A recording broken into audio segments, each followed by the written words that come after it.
MSW Media.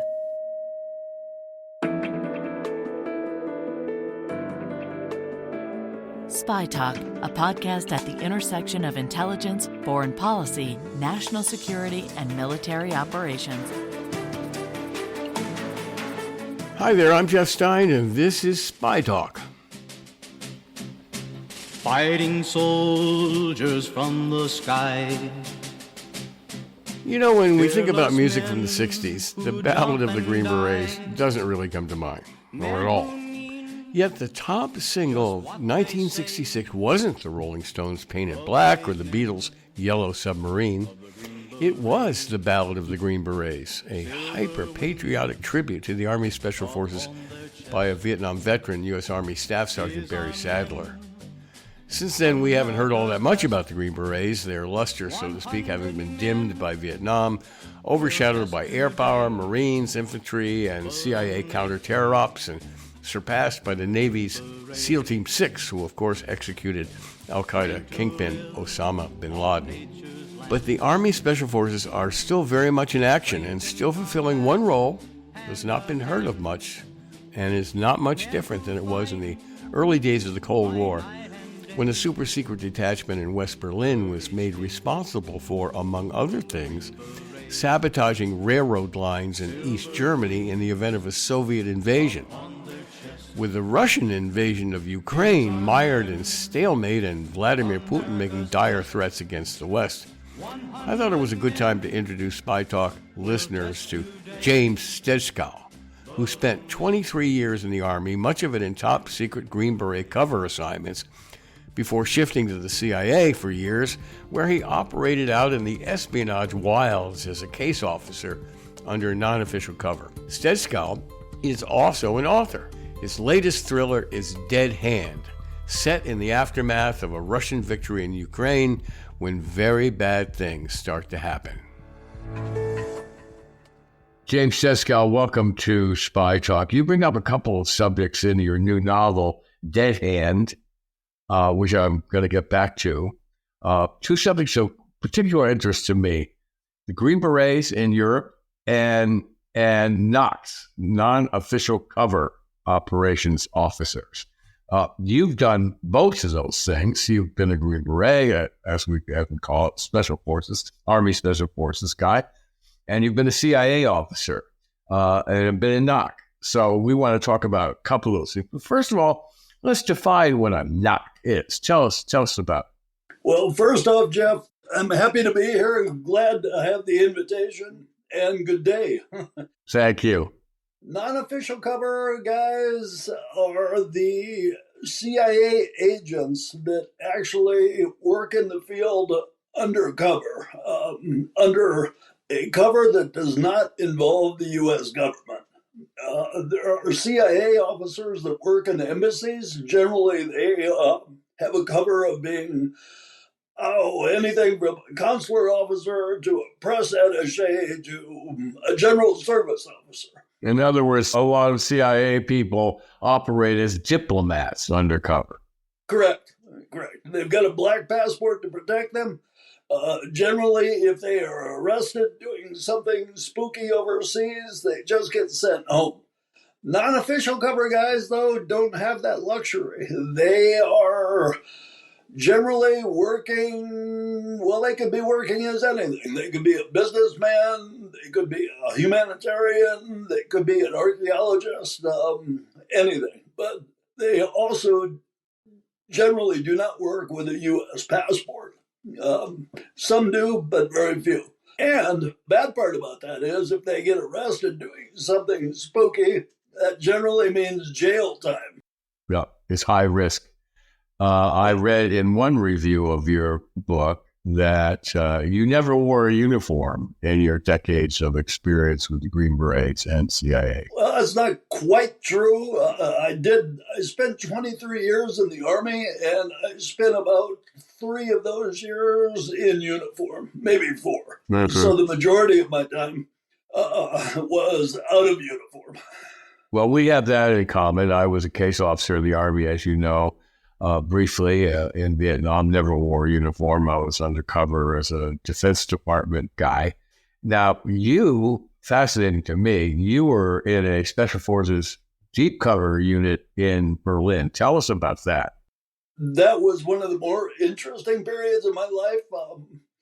During the Cold War, in the middle of the 1950s, the U.S. Army came to the realization that if they had some special forces people operating inside of East Germany, because that's where Berlin was, that they would be one up on the game if a war started. So in 1956, they established a small unit, about 90 guys, and put them forward in West Berlin, which was occupied by the Allied forces, the English, the French, and the Americans. So from 1956 to 1990, we had this classified unit that was in Berlin and was prepared to go to war inside Russian and East German territory from the start. Mm-hmm. The mission was kind of, well, some people would have called it suicidal. Basically, our mission was, if the Russians started World War III, if they attacked to the west, the mission of the Special Forces guys in Berlin was to slow the Russians down, to give the Allies out in West Germany and Western Europe time to prepare for their defense, to fight back. So our mission was to give 24 to 72 hours of time to allow that to happen. And how was a small Green Beret unit going to slow down a massive Russian invasion? What were you assigned to do? It was only about 1.5 million Russians against 100 Americans. Those are equal odds, aren't they? But anyway, sabotage. One of the primary unique factors about Berlin was that the railway from Poland, from Russia, all came into the area around Berlin. And so there was what was known as the Berliner Ring, which surrounded the city. Very close to the city, but it was inside East German territory. So one of our missions was to sabotage that railway, which would slow down Russian reinforcements. They would not be able to move their people fast enough. Our other missions were to hit power plants, radio stations, leadership targets, command centers. 100 guys can do a heck of a lot of damage in a short period of time. We anticipated that it would be a very difficult mission. I'm not sure, you can't say because it never happened, but we probably would not have survived very long, but there you go. The Russians, we do know after the fact, were extremely concerned about the presence of the Special Forces unit. They suspected we were there. So one of their primary goals was to eliminate us at the very beginning. And so we had plans for that too. Now, in a very weird anachronism over the last couple of years, we got a war going on in Europe. It still kind of stuns me that we have large scale infantry and artillery and mechanical forces up against each other in the heart of Europe, or close to the heart of Europe in Ukraine. And there's talk of, Russian invasion, and part of your plot in Dead Hand involves a Russian invasion of Europe once they have been victorious in Ukraine. Putting that aside for a moment, of the prospect of a Russian victory in Ukraine, is Special Forces very active now in a kind of an anachronistic way of preparing for a Russian invasion? I wouldn't call them an anachronism. I cannot speak to the actuality of what's going on in Eastern Europe because, like you, I am still bound by non-disclosure agreements. But what I can say is Special Forces has trained to operate in the backyard of the enemy force They also trained to work together with allied forces, which could be Lithuania, Latvia, Poland, Ukraine, for example, to train them and to help them to prepare to resist the Russians. We have a special forces group that is specifically oriented against Europe. That's the 10th Special Forces Group. And they are partially in Europe now. They are stationed there. One battalion, about 700 people. And then there are two battalions in the United States, which can move very quickly. So I will say that the people that are there, 10th Special Forces Group, have been preparing for this. They've been anticipating the Russian moves for a long time, and they will continue to do so. Beside sabotage activities, such as in extremis, should conflict break out in the Baltic region, special forces have other responsibilities in the region, right? They do. Counterterrorism is one of them, but that is receding. Probably their biggest mission right now is to work with the Allies and help them prepare for a Russian invasion. And that includes working with stay-behind units, which would work behind the Russian lines and help them win the war. That's been going on for a long time. Let's talk about your career. Tell us some of the assignments that you had during your special forces and CIA career as much as you can. We'd like to tell readers about what a CIA officer, a Green Beret officer, and a CIA officer might be doing should they sign up. Well, I did not start out to be an officer. Actually, I enlisted as a private in 1973, and it was a long time before I decided to move up into the officer world. In fact, I did not want to, because once you become an officer, you sort of lose control of your career. So I trained for a while as an infantryman. I was with the 82nd Airborne Division, a straight infantry unit. And then I moved over into Special Forces, completed the training, luckily enough, and then joined a conventional Special Forces unit. I call it conventional because they wore uniforms all the time. And out of that experience, I came to Berlin and spent 4 years in Berlin, came back to the States for a while, actually did some instruction at the Special Forces School, and then actually went back to Berlin.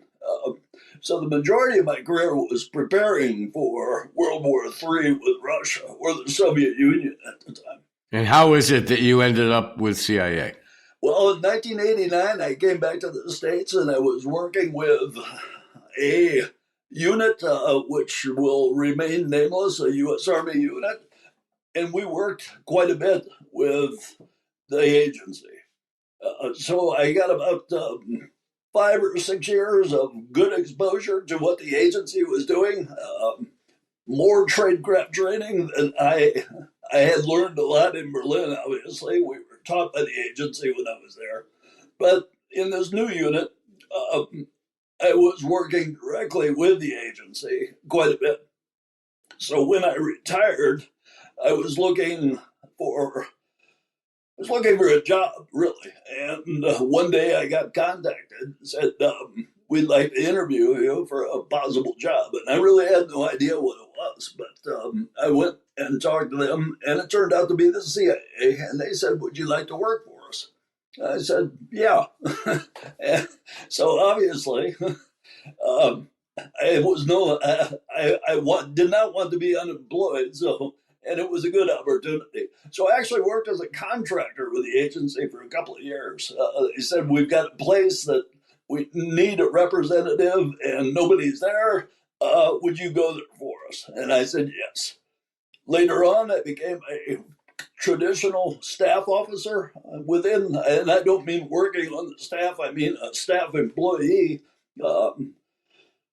what we call a blue badger instead of a green badger, and was working as a traditional case officer. So I spent 13 years with the agency and 23 years with the Army. A lot of interesting places, a lot of travel, working everything from counterterrorism targets to the hard targets like Russia, not North Korea, because I could never get close to a North Korean. Working counterproliferation, which is nuclear issues, things like that. I enjoyed my career with the Army and the agency. Let's talk about being a case officer and how that works. A case often people say, well, he was a CIA spy or so, and that's not really accurate, is it? What a CIA operations officer does in the espionage realm is to reach out to foreigners and get them to turn coat and to spy on their own government or on other targets for us. And this involves spotting people likely to have secrets, and recruiting them and then managing them as spies.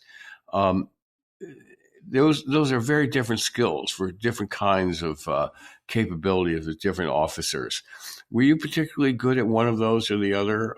Managing, recruiting, managing, what? Yeah, the first thing you talk about is the terminology, and you're quite correct.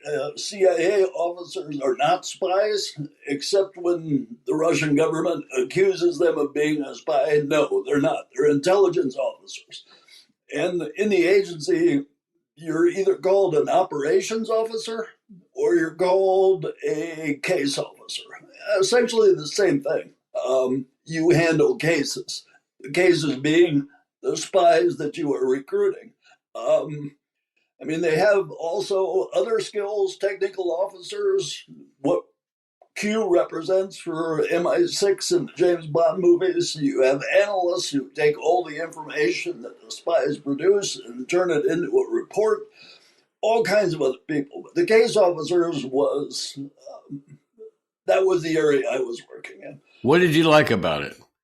Well, I would not qualify myself as one of the stellar recruiters. I could do the work.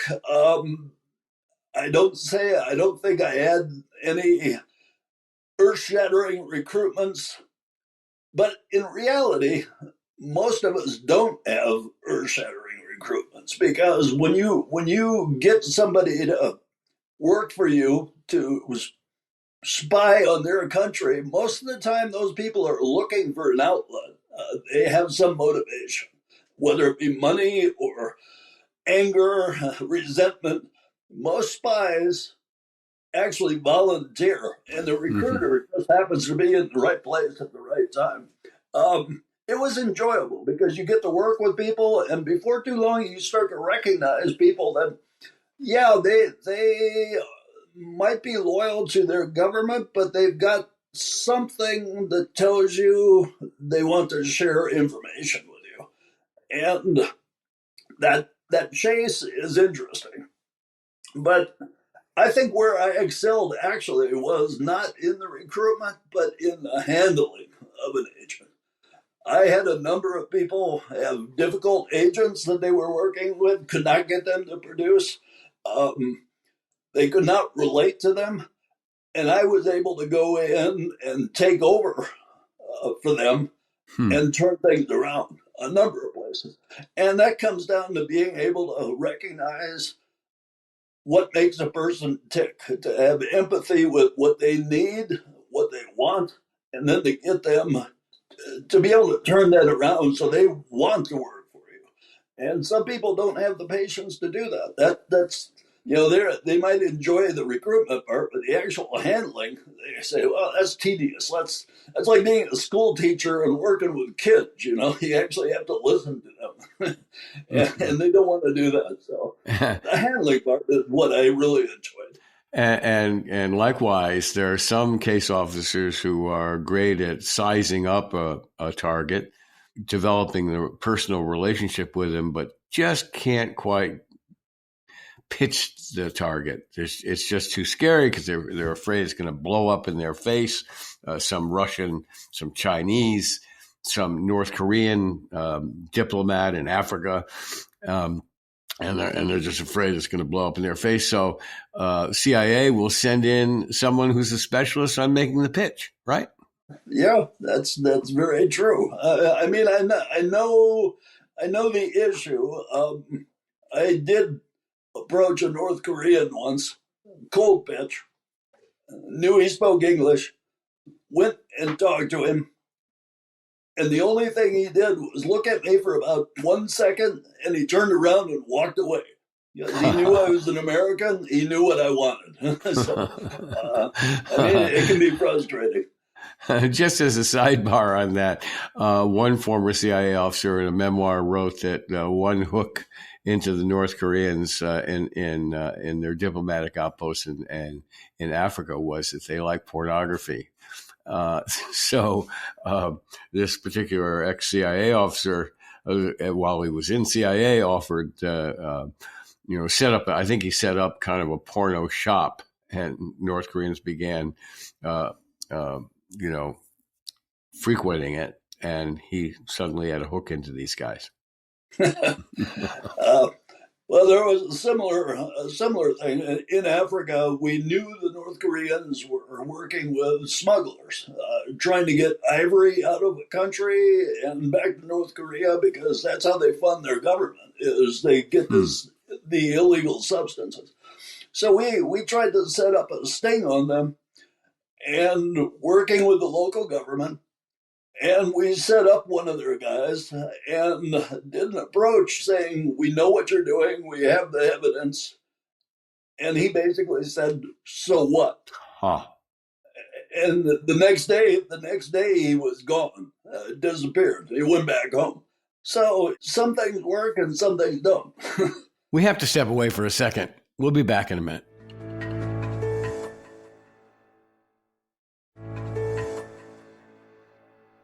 Okay, we're back now. In your experience, were Russians vulnerable to recruitment, or did they volunteer? Did you come across volunteers? Hard targets, Russians, Chinese? I was never lucky enough to have a volunteer Russian. I would have loved to, but most of the time they are also, back then at least, and I'm talking about the mid-90s. They some of them were disappointed with how things had turned out in Russia, but they still had a very strong ideology. I think that may have changed today. There's a lot more discontentment with Putin, so it may be easier. I can't speak to it now. But, so back then it was still. That's why they call it a hard target, because it's extremely difficult to get close to them. But we could, especially in Africa. That was one of the most lucrative places to find people, because it was also one of the places where the Russians had the loosest controls over their people, and they could get out and they could move around. They were available. The East Germans were also available. But then that, of course, stopped in 1990. We let's turn to the Russians in Ukraine. Ukrainians have had spectacular success from the get-go in slowing the Russian invasion and hamstringing it, and then fighting them to a standstill, evicting the Russians from many areas of Ukraine, and then fighting them to a standstill. Given your long time, vast experience vis-a-vis the Russians and Eastern Europe and Ukraine, how do you see this unfolding over the next 12 months? It's going to be a difficult road to hoe, I think, for the Ukrainians. They have done a magnificent job given what they have, giving their resources. And I put a lot of that credit on the fact that they have revised how they look at warfare. They have taken the lessons that they received from the British and the American advisors that they've had up till about 2014, 2015, and they've integrated that into their systems.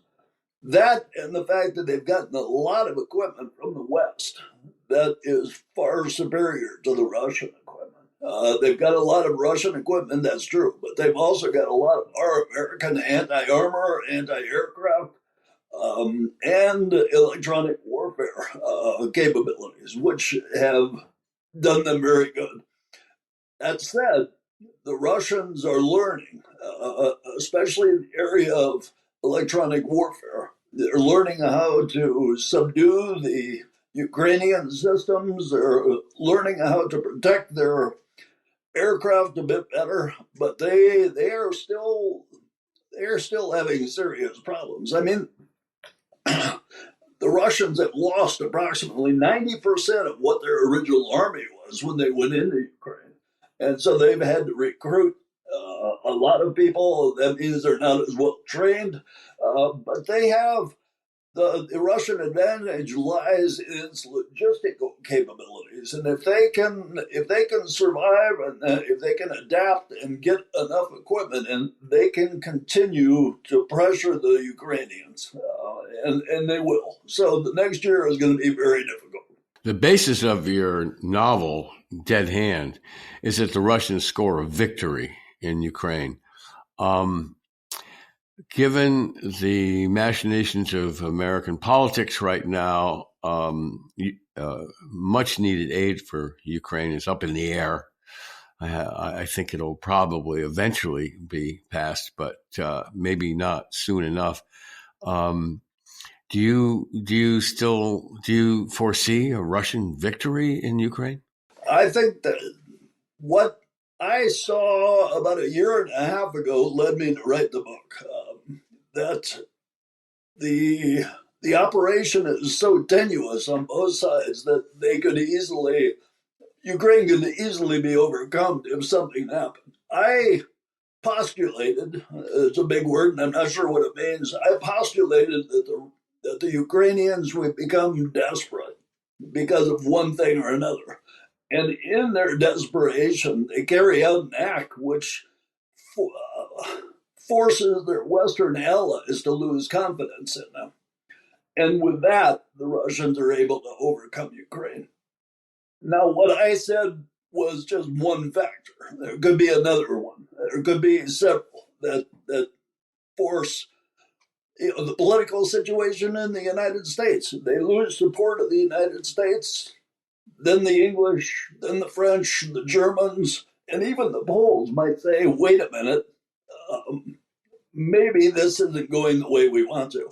And if Russia can move in and take over, then obviously all bets are off. Putin, I think, does not intend to stop with Ukraine. He's looking at Moldova, he's looking at the Baltics, he's looking at the Imperial Russian Empire and saying, that's what I want. I want to reestablish those borders. And I think he's going to try. Well, on that dire note, we have to wrap it up. I sure hope that people will find their way to Dead Hand, your really startling, fast-paced thriller that kind of rides on the outcome of the war in Ukraine, and it's really kind of a frightening scenario.